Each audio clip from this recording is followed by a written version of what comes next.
Dr. Homebrew is brought to you by 5 Star Chemicals, providing safety and cleaning supplies for brewing, distilling, and winemaking at 5starchemicals.com. Doctor, look! Stand aside, nurse. I'm Dr. Homebrew. Stand clear.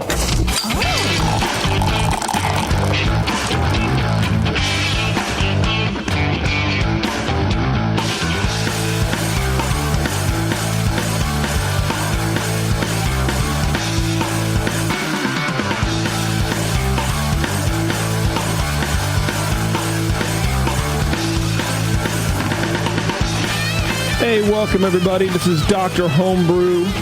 The month is February. The time is now. The beers are sort of cold, and we're ready to go. We're ready to go. Let's start this thing. Let's go. Okay. We've got the two Brians in the studio, and we have a handful of guests waiting online right now to talk to us, which, if you can even imagine. They want to talk to us? Yeah, you can even imagine how that would be. I can't imagine wanting to talk to us. Neither can I, to be honest with you.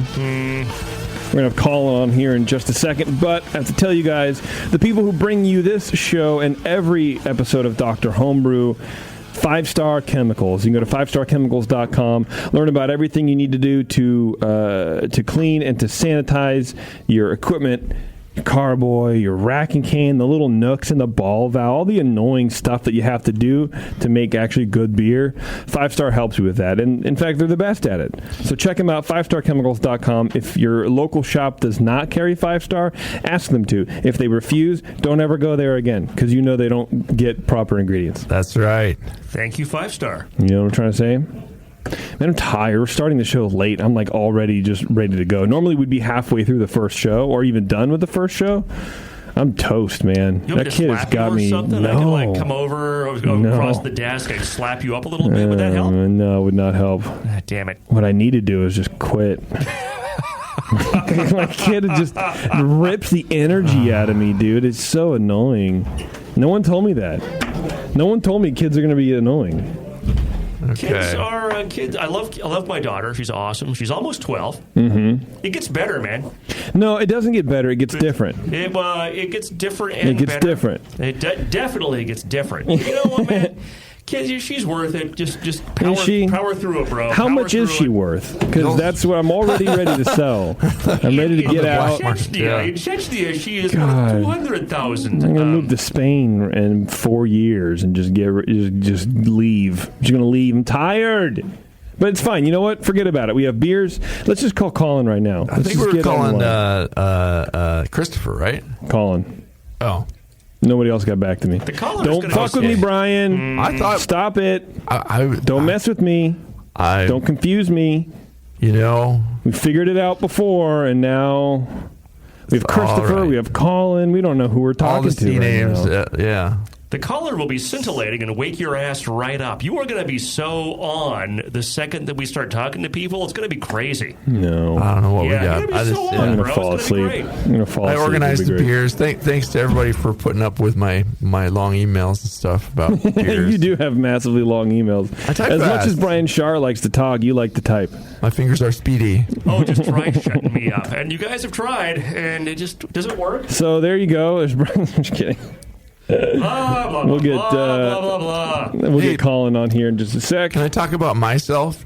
You sure can. Why do you sound terrible? I don't know. It might Why be do you this sound mic again. bad? I recently made Grandmaster 1. Oh, nice. Officially. Congratulations, Well man. done. With the refresh. I had the points for a while ago. So. Here, you sound like shit. We're going to move microphones. I don't All know right. what the hell's I'll going slide on over over. here. Sounds like last show where you had that problem. Yeah, or you can sit over on Warren's. Like far away from Brian. They're far away from Brian. Whatever you want to do. Either you guys can just move down, like shift over, or you can move. But you sound terrible. Whatever you want to do, man. And I don't know Happy why. either way. I was just on that mic on Monday, and everything was fine. So, anyway. Collin, are you there, my friend? Yes, sir. JP, how are you? I'm good. Man, I don't know. Do you really want to know? Because I'll tell you. I do. Okay, well, my knees are hurting. I got knee problems now. The microphone doesn't work. I'm tired and hungry, and we still have to do 2 stupid shows. Oh, man. Sounds like you're on top of the death toll. Shit. I'm on top of the kill this job pool. I don't know what that means. But how are you, man? We have a weird beer from you. Well, not a weird beer, but it's a weird story behind the beer.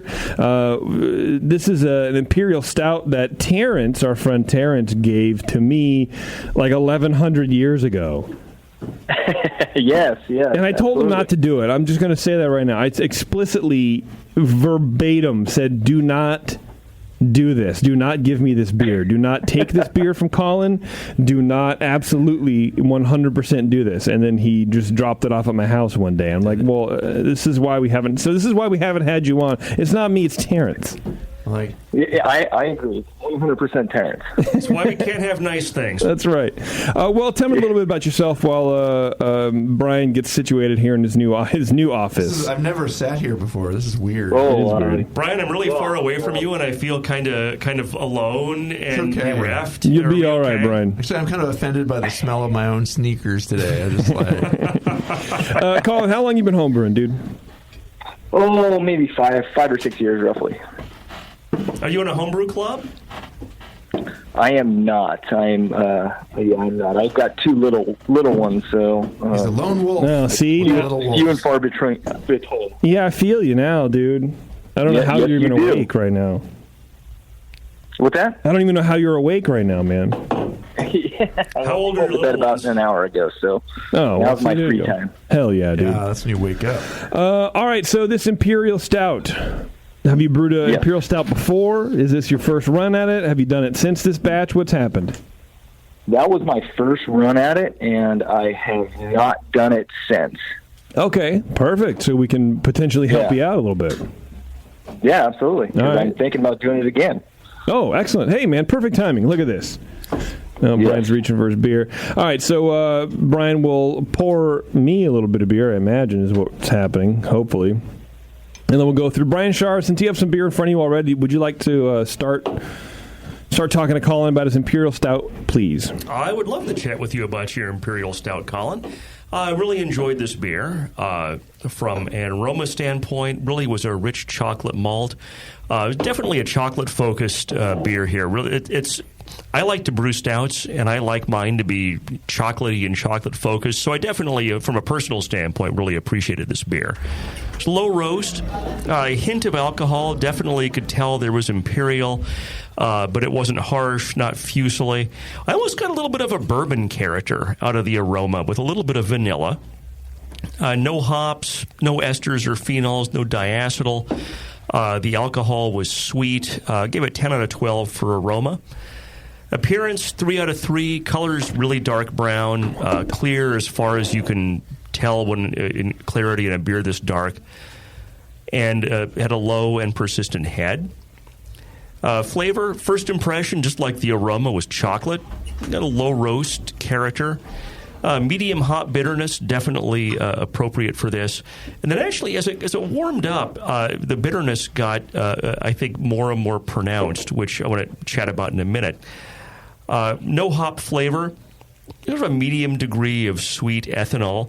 Again, just like the aroma, the ethanol was present like it should be in a beer this big, but it was present in a good way where that sweet character was there, but it wasn't fusily or harsh. Definitely really well attenuated.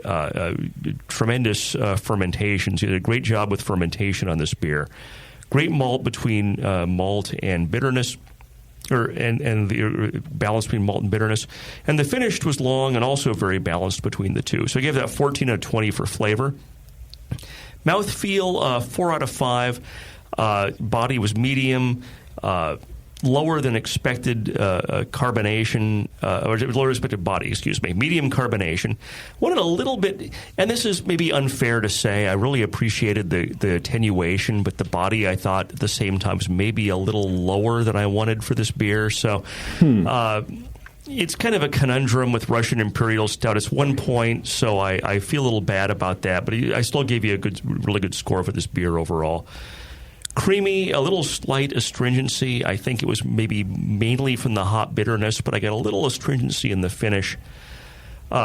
8 out of 10 for overall impression for a total score of 39. Thought it was a really excellent job getting a beer this big to be so well attenuated. It's dangerously easy drinking. I was talking about the bitterness, and Brian and I were having a discussion about this before the show. My first impression as it warmed up was this is a really bitter beer. And then I looked at the style guidelines, and the IBUs allowable in this beer are up to 90. And that's, Imperial IPA territory. This is not a beer. People think of a Russian Imperial Stout as malt-focused, and I think people usually do because the tendency is to cellar these, and the hop bitterness, the hop character kind of goes away and settles down. Yeah. But this is... maybe this is perhaps a younger example or something, but this is 90 IBUs. That's a hell of a lot of IBUs. And it's okay for this beer to be a bitter beer. Sure. Which is why I ended up, I love this show. It kind of forces me to go back and review some of the details. And sometimes you think, oh, I know everything. And nobody ever knows everything. And it kind of forces me to go back and look at the numbers.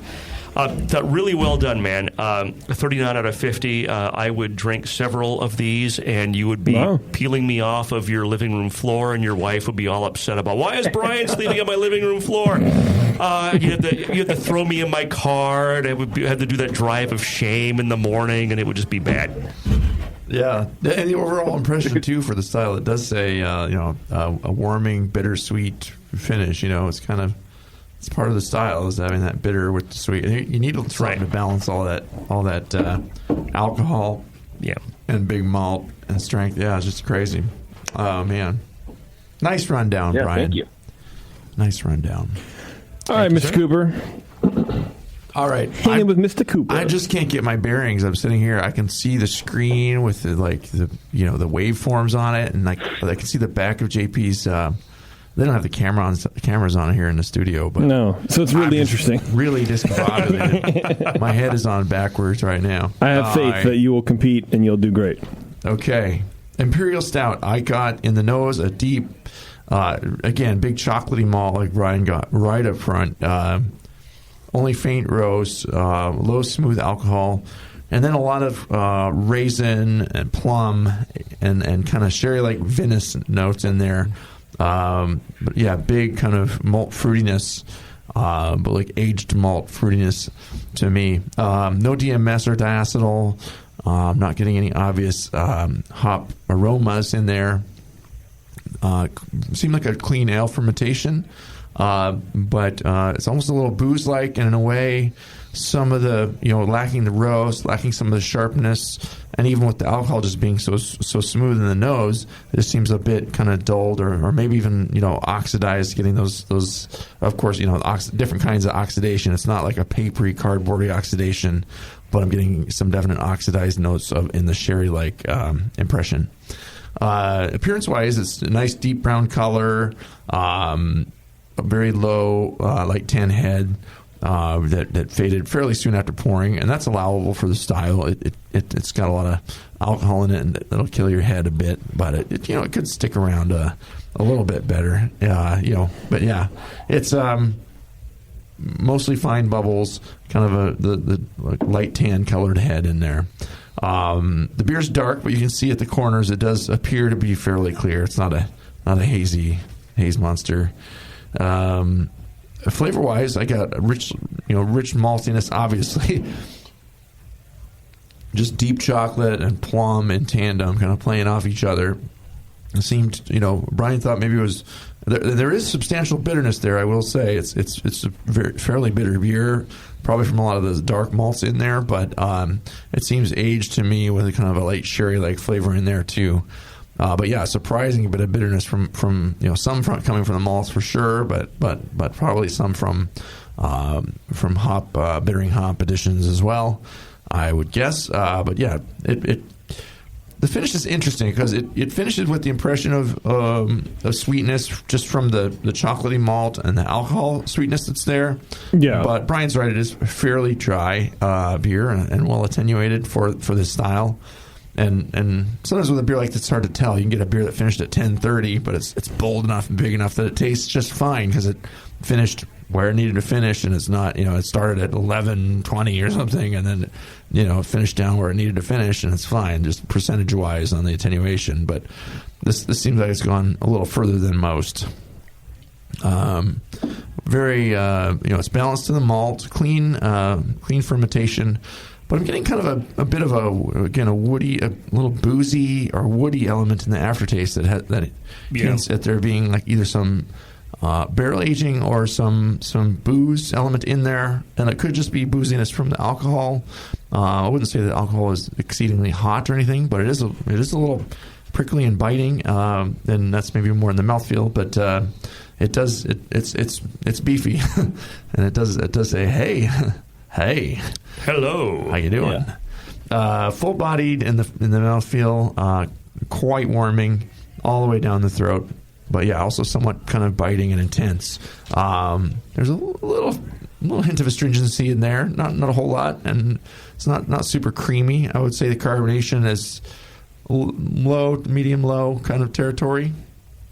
But yeah, overall, it's a clean imperial stout. It has just about all the desired elements in there.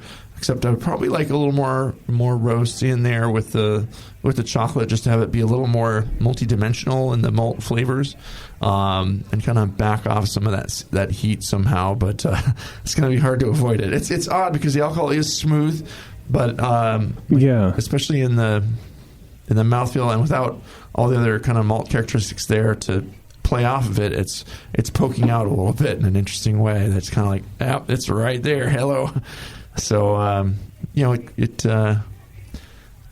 a little more roast, less biting, less.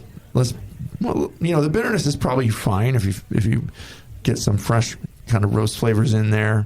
But yeah, the strong pruny fruitiness is though not unpleasant at all. It does pull it back a bit into a little more dulled, less kind of. Classic, fresh. Sometimes these age differently, and I think this one is, if it's aged as I'm assuming it is, it tastes, or as I know it is, it's sat on JP's countertop for a year. Yeah. That's good aging right there. It tastes like a wood aged one for some reason. It's coming across that way with the booze and the fruitiness and just kind of the two dimensions of the chocolate and the fruity, sherry-like stuff playing off each other. It's a really fun beer to taste. So I gave it a 35, and I thought it was very pleasant. I just wasn't, it could go a different direction, and I'd be interested to taste it fresher. I like some that are aged, but I like a good fresh imperial stout too, and it's nice and smooth. And then, but yeah, well, maybe if you've brewed another one since, send us a fresh one and get it directly to JP, and we'll give you his address here right over the air. And for sure. It's kind of a miracle we didn't drink this at your Christmas party, I think, Jason. Yeah, absolutely. Well, Collin, do you have any questions for the guys? I'm assuming you do. Well, it was actually a wood-aged beer. Okay. Ding, ding. We were guessing that the vanilla was a giveaway. I think it would score better if you did enter it as a wood-aged beer for me, because I was getting so much of that kind of flavor. Yeah. Go ahead. Yeah. What did you do to age it? I soaked about 4 ounces of oak cubes in Pendleton whiskey, and I kind of just shoved them up in the corner of my house for a while until I brewed that beer, and then I dumped the whole thing in there. So it's got 2 cups of whiskey in it too, so that might be adding to the booziness. Yeah, and the beer makes a lot more sense to me now. Thank you. Agreed. That's why I got a total bourbon Absolutely. character in the aroma, and this is like a 40-plus point wood-aged beer, I think. Yeah, that's really nice. It's funny you should say that too, because it took gold medal at the state fair last year. Nice. Oh wow! But it only scored like 33. That'll happen. And then it went on to round 2 at NHC, and it didn't score very well at all in round 2, but it scored 34 in wood aged at NHC round 1. Nice. Wow. Yeah. No, it's a really nice beer, and as a wood aged, you definitely. I agree with Brian. It's going to add about 5 more points because it all of a sudden makes sense. Yeah, everything that's supposed to be there is there, and it's. Yeah, this is definitely a wood aged imperial stout. Yeah, absolutely. Yeah, with that booze. just adds on to this is a really well made beer, and that knowing that just adds to it. Oh yeah, thank you. Any questions for the guys on what they said, or anything that you want to kind of clarify? Do you have the recipe? You want to give us that? If you don't mind. I do have the recipe. This was a partial mash. Okay. Really? So I did 10 pounds of extract. Liquid or dry? Liquid extract. And then I did 3.5 pounds of raw 2-row, a pound of Crystal 120, a pound of Karastan, a half pound of brown, half pound of chocolate, and 4 ounces of roasted barley. And then for the creaminess, I added almost 2 pounds of flaked oats. What was your batch size? 5 gallons? Yeah, this is 5 gallons. Okay. Yeah, nicely done. Yeah, this is I could get totally drunk on this beer. It's really good, and we could drink a lot of this stuff, man. I like to hear that. Do we have Brian's like holding the unopened bottle out to me, like, "Hey, you want to get started right now, bro?" Do you have any suggestions for him or anything like that, or kind of just do it again? I mean, what would you change in this? I think a little roast would play off the other things that are in there too. You know, and a little more of the roasted barley, maybe. Okay. I agree. I like the chocolate focus, and I would keep the chocolate focus because that's just how I like to brew. But yeah, a little more roast I think would benefit you. And then entering it, like Brian was saying, entering this in the wood-aged category would definitely help you a few points. I mean, this is a category killer, potential best-of-show beer. If you enter this as wood-aged, you maybe bump up even 25% of that roast malt. This is a really good job, man. Yeah. Oh, thank you. Appreciate it. Excellent. All right, maybe back off just a touch on the booze myself, but yeah. Yeah, it's a little booze forward, especially after this long. But 25%. You think 25% back, 50%, something like that. I mean, different judges. I mean, I prefer it to just be in balance with the style, and to me, it's like coming out over the top and taking away from some of the other elements of the style. You might taste more of the roast. You might taste more of the other elements of the malt in there if it wasn't so strong on the booze, but. It's kind of fun the way it is too. Although Brian, here's what I'm going to say, because now that we're both grandmasters, we're going to have a candid discussion about stuff. There we go. If we're going to tell you to enter this as wood aged, you're going to get judged on the character of the wood aging, and I think having something super boozy where it's like, oh God, all I'm drinking is whiskey, that's one thing. But I think it's not going to hurt you to have this degree of soaked oak chips in a wood-aged style, because that tells the judges, hey, look, this was aged in a barrel that had booze in it. And I feel like if you back off too much, you might as well have entered it again back in Russian Imperial Stout. Yeah. It's one of those weird things about competition, right? Because you declare a thing is supposed to be there, like a wood-aged character. It needs to be perceptibly there, or you're going to get dinged for not having it. Now, Brian, what do you think? Yeah. Okay, so maybe not 25% back, maybe just 10% or something. Just that little edge. Not a whole lot. Yeah. It's a good point. Okay. All right. Well, yeah, brew that one again for sure. Oh, hell yeah. And send that to us and let us give you a 45. And more to the point, let us just drink a lot of this and have a really boozy show. It'll be the second show. Anything else, Collin? Next time I'll have to sit in with you guys. Yeah, come on over. Come on down, man. We're here. All right, man. We'll let you go if that's it. Awesome. Thank you. Cool. All right, man. Thank you. Thanks, Collin. Thanks a lot. Bye, guys. That was a fun beer. All right. That was really good. Yeah, finally got those beers off my counter. Out of the sunlight in your front window there. That's true. Hey, if you want to learn more about the microbes responsible for making sour and farmhouse beers, you can join the White Labs people at their San Diego facility or online through their live webcast March 12th for their Sour Beer Essentials Workshop. This class will explore the finer points of fermenting sour beer, intricacies of handling the yeast and bacteria, the history and traditions of the beers, and so much more. For more information, head to whitelabs.com/education. We're going to take a break. We're going to come back, and then we're going to talk about, I think, a Hefeweizen, right, Brian? Did we figure it out? Yeah, we're going to Weizen, yeah. All right, cool. All right, hang on. It's Dr. Homebrew. We'll be right back. Hello, fellow BNers. This is Sully from the 21st Amendment Brewery located in San Francisco, just 2 blocks from Giants Park. Before Nico and I opened the 21A and before I was a professional brewer, I homebrewed on my small 4-burner apartment stove in a back house in Santa Monica, California, making my extract brews before graduating to the daunting idea of all-grain brewing. Homebrew books and information was hard to come by back then. The internet hadn't been invented yet, along with other things we take for granted today, like electricity and potable water. One thing I wish I had back then when I was learning was a radio show that could teach me the ins and outs of brewing and answer questions that I had about homebrewing, a resource for making great craft beer. The 21st Amendment Brewery is excited to be a proud sponsor of Dr. Homebrew, a great show that teaches you what you need to know about making incredible beer. Good stuff. Listen up, you might learn something. I certainly did. And thanks for your support. Tasty Crack Games.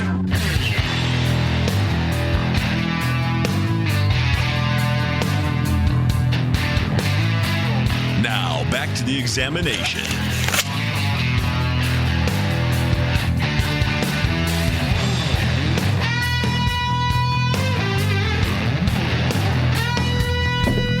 All right. Thanks for hanging on, everybody. I know it was a pain to wait for so long. But, oh, shoot. I'm copying and pasting the wrong phone number. But that's all right. I'll just cut all this out, and no one will ever know. No one will ever know. We're just going to call some random numbers and see if anybody homebrews. Hey! Is there a homebrewer in the house? Yeah. Is anyone here familiar with homebrewing? Hello. Hi. All right. There we go. All right, we're going to get E on the line here. Talk some Hefeweizen. And, like that. All right, so let's, Ian. We're getting him.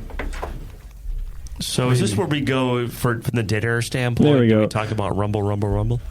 Ian, how you doing, man? Good, man. How are you guys? Perfect. We're just hanging out, getting ready to talk about your half, man. Cool, man. Is this something you made before? Not many people make Hefeweizen, really. You know what I mean? I know. Weird. I don't even really like Hefeweizen, but it was sort of. I watched a presentation at NHC back like 4 or 5 years ago, and they were talking about, you can make turn a half in like 7 days, or you can really get after it. Have complicated mash schedules and fermentation schedules and make excellent halves. So I kind of got intrigued and decided to try to do that. Okay. Yeah. And what did you think of the process? Are you something you like to do? Did you have fun with it, the end result? Or was it just a thing that you can tick off the list? A little bit of both. Like, okay. It's fun. I have a nice Blickman set up so I can do like step mashes and decoctions and such. So this is a good excuse to kind of do that. It was a shitload of work though, so I don't know if I would necessarily do it again. Right. Okay, that's fair enough, man. And how long have you been homebrewing? Probably, I think it's been like 12 years now. Oh, geez. Okay, so you've you know what you're doing. Well, I brew like 3 or 4 times a year. Me too, dude. It's so much work. Yeah. So 12 years times 4. So I got you. We can do the math in, I guess. Brew smaller batches. Yeah. I'm going to start doing that myself. Me too. All right, Brian. Yeah. Mr. Cooper, let's go. Yeah, the Weiss beer.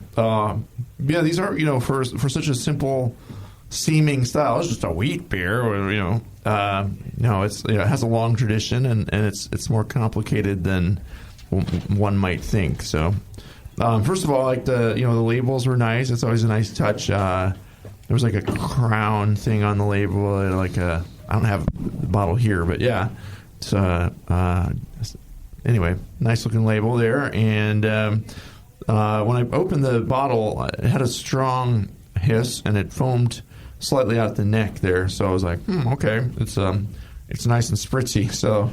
I wondered if maybe there was something going on that got away in there, but in the end, I don't think that was the case. It's just very highly carbonated. Anyway, In the nose, I got a medium-high clove-like phenol with medium-low banana esters. The bananas were pretty subdued, but it was in there. Faint floral hop note as well. Just a nice bready, not bretty, malt character. Hints of yeastiness blended in. No diacetyl or DMS. It's very clean. Appearance-wise, it pours a massive white mousse-like foam stand with striations of some kind of light tan, maybe yeast or something, kind of suspended on the top, and it laces the glass. It had excellent head retention. Color-wise, the beer is a yellow gold and hazy as expected for the non-Kristallweizen version. And the flavor, there's again a pleasant banana, medium high level, and the clove seemed low, so it kind of was a little bit reversed from the aroma, which was a little odd, but hey, I just went with it. And very low bitterness as expected. It's a low spicy floral hop in there, but nothing too intense. Very clean fermentation and balance to that yeast character with the clove and banana, but not too strong on that. Sometimes you got to be real careful with fermenting the yeast, or you get way too much banana. Yeah, they can get hot away from you, dude, for sure. Yeah. So the malt is low and kind of just generally bready and unassuming in there. So yeah, the banana and clove lingered in the aftertaste. There were some hints of alcohol in there too. That was kind of interesting. Maybe just a bit odd in there, and it had a fairly dry finish. So mouthfeel wise, it's a smooth feeling beer. Overall, just all that good yeast and wheat and everything in there just smooths right down and goes down easy. So a medium body, no astringency or obvious warmth. The carbonation was high, and I was impressed, how much carbonation you kept in that bottle. So I'd love to talk about your filling technique and give other people some tips that listen to us on how to do a beer that's supposed to be well carbonated. In a bottle filling for competition. That's something that people can really benefit from, because a lot of times they miss it. Quite creamy and just mouth filling. So the mouthfeel was pretty nice for the style. Overall, I thought it was a very nicely brewed Bavarian Hefeweizen. Had a lot of the style elements. It was interesting that the banana was a little low in the aroma, and then in the reverse in the flavor it was a little higher, but it was still very. The whole picture was pretty pleasant to me. Again, just I don't know if it's. I'd like to know maybe it's bottle conditioned. I'm not sure. Couldn't really determine, but it was okay. Yeah, so it was bottle conditioned. Yeah, and it was only detractors really that the kind of odd scuzz floating on the surface of the foam. Scuzz is never good. I don't want to put scuzz on a score sheet, but I did. Sorry. It's but it could offend some judges to just see that, and it may be from the bottle conditioning if you're looking at it that way. And so, the very faint alcoholic note was a little odd too. But good job, I think, with the water and too with the overall smoothness of the beer. So a lot to like here. I actually gave it a 38, and I think Brian and I are going to have some discussing to do, but I really liked this beer, and I'm interested to hear what he has to say about it too. So, it kind of hit a lot of the marks for a Weiss beer, and I know that style. It's not my absolute favorite German beer either, but it was. I couldn't find a lot to knock it for, other than those few little odd things. So, nice job. Cool, thank you. All right, did you score him? Did I miss it? I gave it a 38. Yeah. Okay, wow, that's pretty good. All right, Brian Schaar, go ahead, please, my friend. All right, so I'm going to preface this by saying that Hefeweizen is one of my absolute favorite beer styles. Really love Hef. I've been to Germany. I get Hef in Germany. The handful of times I've been. Francis Conner is probably my favorite, and I'm more of one that prefers the banana to the spice. And having said that, I think I have. I mean, judges have to be aware of their own limitations and their own sensitivities, and I think that I tend to have a bit of a sensitivity to the plastic type of phenol. Phenolic, yeah. And it's, phenols, the chlorophenols. Hefeweizen's a style that the yeast is supposed to throw phenol. You're supposed to get clove character out of that. And I think that I tend to perceive the clove more as plastic at a lower threshold than most people. So I tend to prefer perhaps the banana ones for that banana-oriented Hefeweizens for that reason. That doesn't surprise, I think, anybody. That I'm weird? That you would like banana heavy beer. Can you get me a banana daiquiri while we're doing this, maybe? That'd be nice. No, bananas are gross. Do you have some of that, like Captain Morgan with the banana? Or that I do have. What's that, rum fire? Give me some rum fire. No, rum fire is, let's not talk about rum fire. That's a different show. All right, so aroma. I thought the aroma had a very strong plastic/phenol content without a lot of banana. Again, you can have Hefeweizens can be more clove or more banana or balanced. They're all within style. Yeah. I thought the balance was more toward the spice/plastic, though. Didn't get any hop aroma. There was a slight banana character, as Brian mentioned. Light wheat malt character is perceptible. Gave it a 7 of 12. Appearance, color was straw with a slight haze, but generally clear. And I didn't roll the bottle. And I hate the BJCP guidelines for Hefeweizens. Gordon, if you're listening to me. Me too.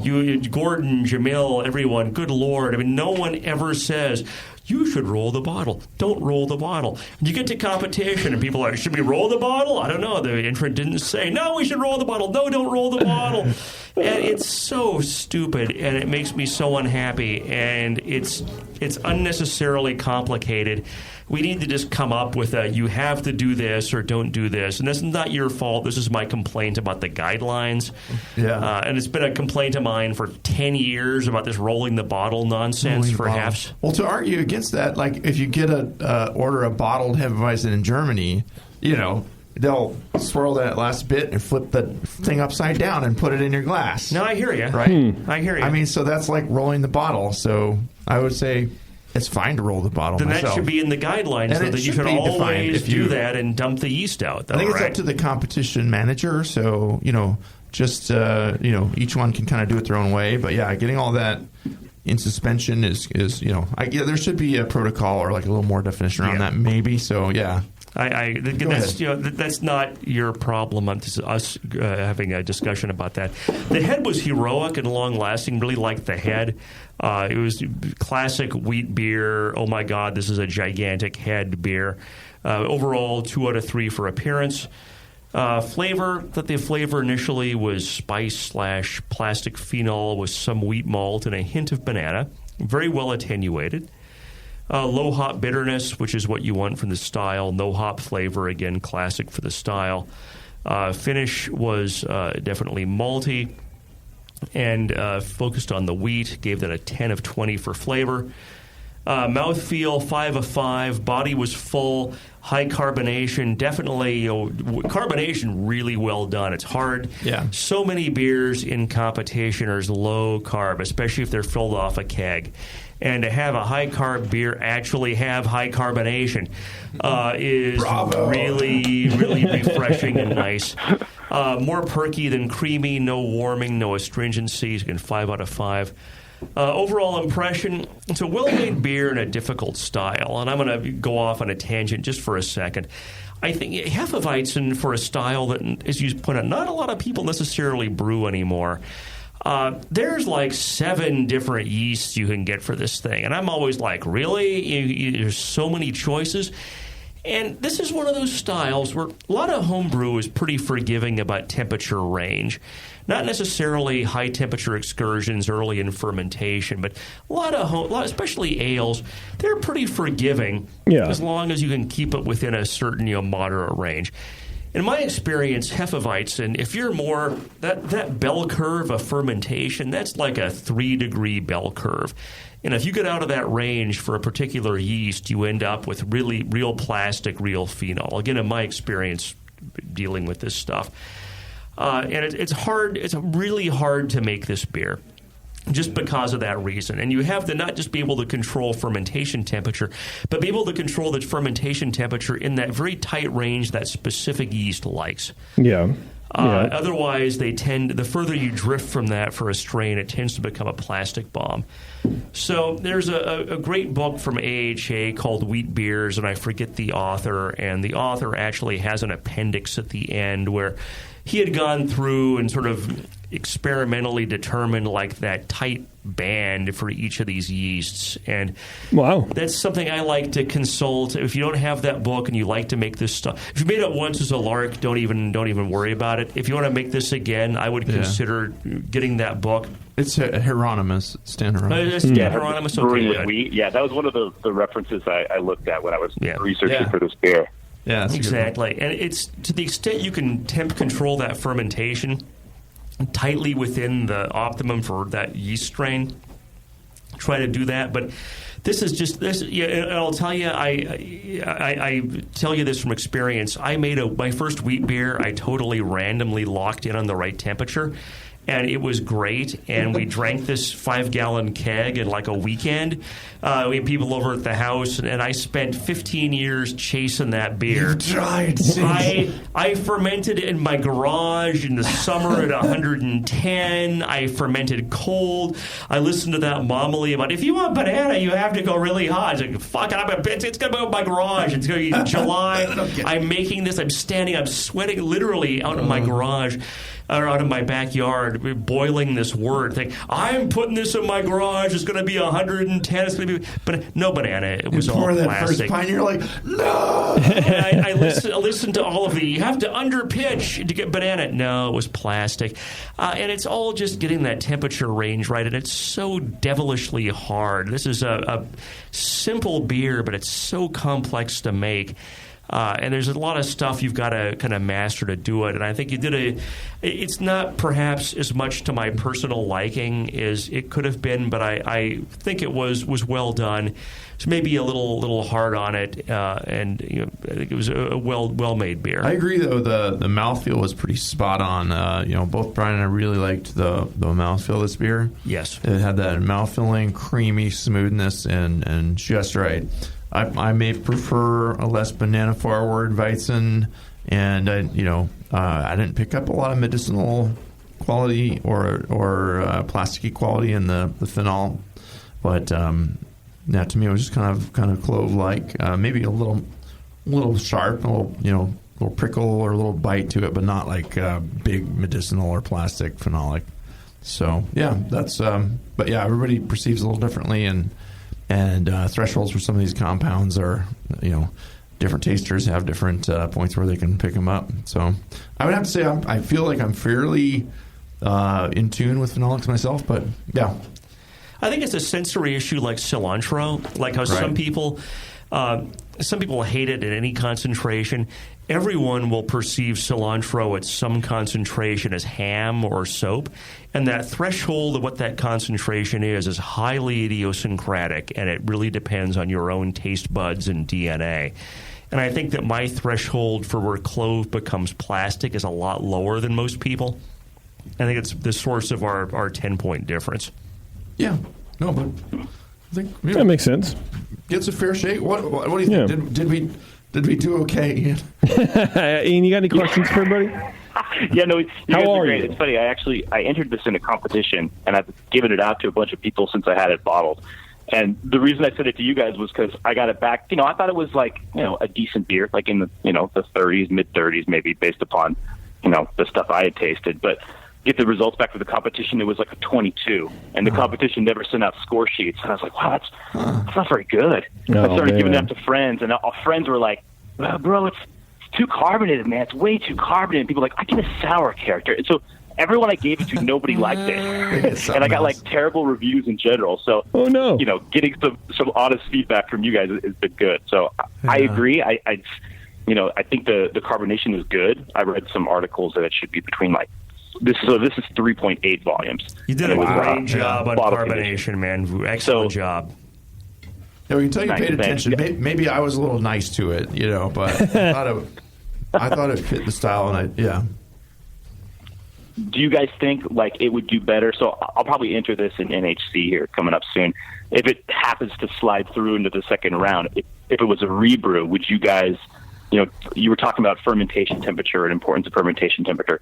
Would you ramp the temperature up more or ramp it down? This was fermented at pitched at 58, risen to 62 over 5 days. And then I went from 62 to 67 for the next 7 days. Would you guys go hotter than that?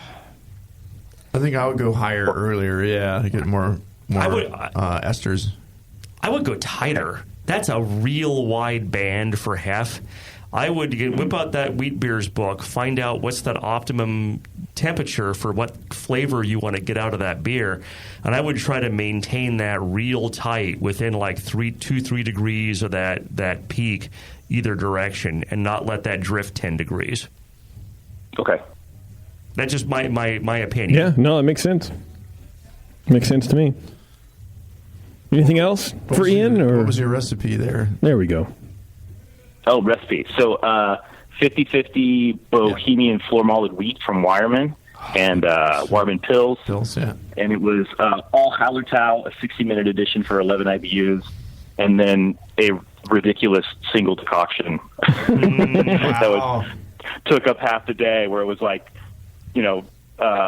dough in at 104, rise to 111 for the ferulic acid rest, ramp to 131, ramp to 149, pull a decoction to 158, then to 212 for 10 minutes, add it back to the main mash, ramp to 158, and then mash out at 170.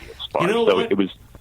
I'm going to be heretical here. I'm going to say skip the ferulic acid mash point, because that's just going to make you have more clove. And I would just say skip it. Okay.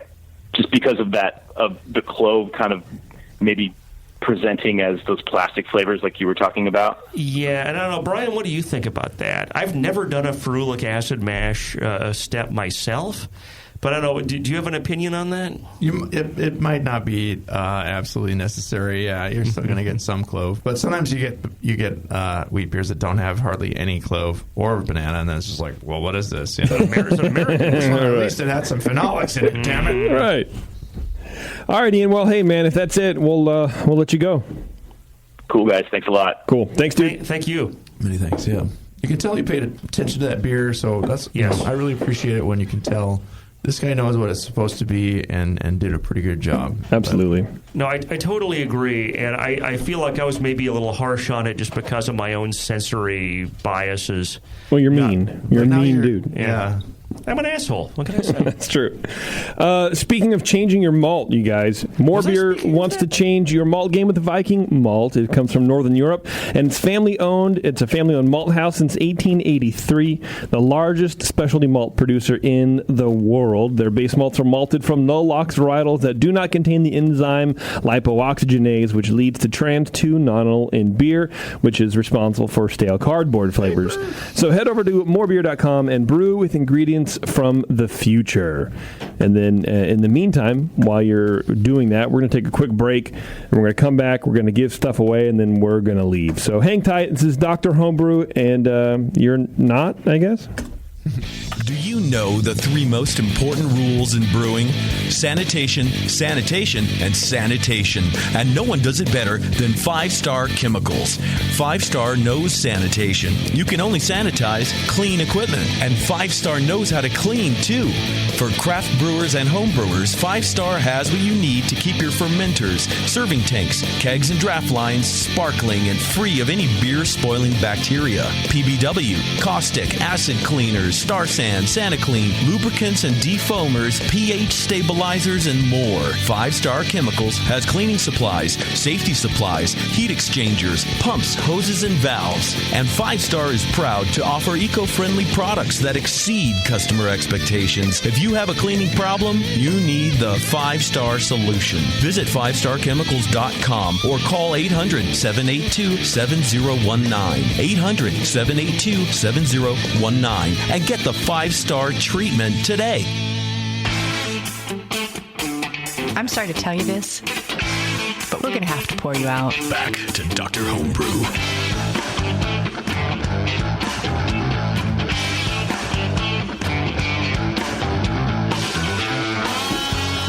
Hey, thanks for sticking around, everybody. Before we get to start giving stuff away, I'm going to remind you guys about our good friends at iDip, which is the Smart Brew water testing kit. It incorporates a revolutionary photometer system, which is the first and only one on the market with its own app. You can use it for home or commercial use. So if you're planning on opening a brewery at some point, you can just go ahead and buy your water tester now, man. Use it at home. Transfers up. It scales up to the new brewery. It's pretty good. And it's the only meter on the market that runs water tests with no math on your part. Nobody likes math. Even people who do math, nobody likes math. So I like math. You don't like math. And Brian conveniently is playing the cuckoo sound effects. Didn't that come from your phone? No. That was my phone. Oh, it's Brian's phone. Well, I needed to silence that. It was good timing. Perfect. It has the ability to test over 40 different water quality tests. 4 already come preloaded, and you can buy more. You can buy access to more, like total alkalinity tests, chloride tests, calcium hardness, pH, sulfate, and more. And you only need 4 mils of water for each test. So check it out. Go to smartbrewkit.com. Enter code TBN10 at checkout, and you can save $10 on either the standard or advanced Smart Brew testing kit. All right, Brian Cooper. Who wins what, dude? Let's give some Grog Tag gift certificate away. Let's give a $40 Grog Tag gift certificate away to the one with the, quote, worst score. Now, our friend Ian already had some cool labels on his beer, but he does win the Grog Tag this time. So, Ian, all right. Good job, dude. He can put those cool labels on a cooler substrate. Yeah.